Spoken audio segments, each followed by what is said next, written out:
As I reached through the last few feet between me and the portal door, the motion sensors released the airlock and the voices around me went silent. The door slid open, and I gazed into the depths of a more tangible nightmare. The corridor beyond had faded into total darkness, interrupted only by the violent flicker of a severed power cable writhing and licking at the air.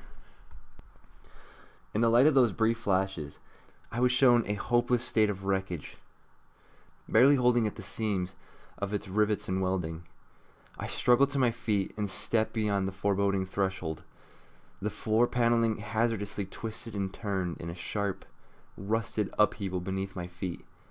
The walls strained in a concave collapse, leaving me with the claustrophobic sensation of being swallowed. Only those bursts of rogue electricity gave me a sense of space, shape, color, or direction, and the greater length of the corridor spilled into lightless oblivion. This was not the sanitary and organized military vessel from which I had withdrawn, and never once did I hear a disturbance from beyond my walls.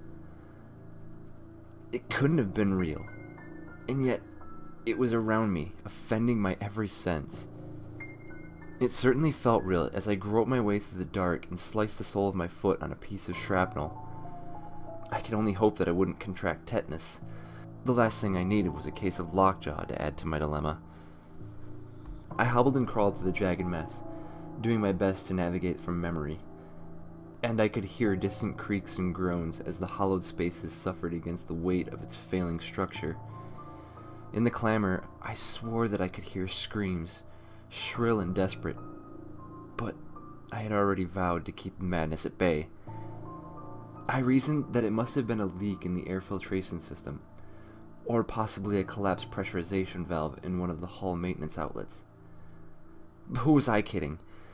I had been harassed by the voices of dead loved ones not 10 minutes before, and I was in the middle of crawling my way through a veritable haunted house that seemed to manifest from nothing. Logic and reason were pointless. Yet I pressed on blindly, searching for the nearest emergency supply storage unit. I must have slid my hand over the walls for hours, more frantically with every passing minute. Fortunately, just as I was about to give in to panic and hyperventilation, my right index finger brushed over an almost undetectable seam in the wall. I sighed with relief and felt for the slightly raised surface of the bioelectric lock release console. I passed my hand over the metal contact several times and got no response. Of course, the secondary power system was shot, and at the most convenient time possible. I slammed my fist on the panel and reached for the manual release, which was sure to be hell on my weakened arms. I pressed with nearly my whole body weight to trigger the spring release panel, and I wrenched the handle counterclockwise until my forearms burned with the strain. My body fell slack as I heard the satisfying clunk and the hiss of the pressure lock, and the cabinet panel lifted and revealed the storage racks. I felt around for the flashlight and prayed that its internal battery withstood the test of time. I was surprised at my own cynicism. Really.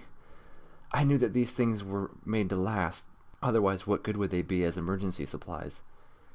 Even more surprising was that my cynicism proved accurate, and the flashlight gave little more than a few weak flickers no matter how many times I slapped it in frustration.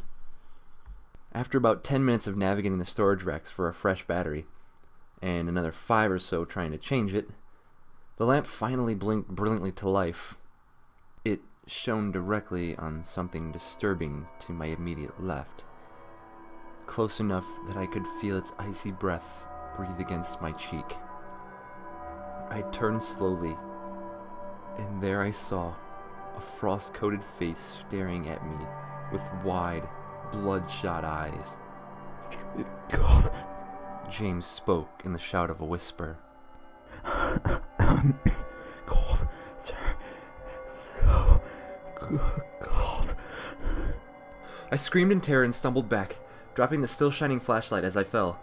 I could see brief hints of the space around me in the strobe, rusted cylinders of zero-G handrails, glinting corners of upturned floor panels, the flat glisten of dead lights overhead, and the flashes of his dry eyes and cracked lips as he approached me like a puppet with broken joints.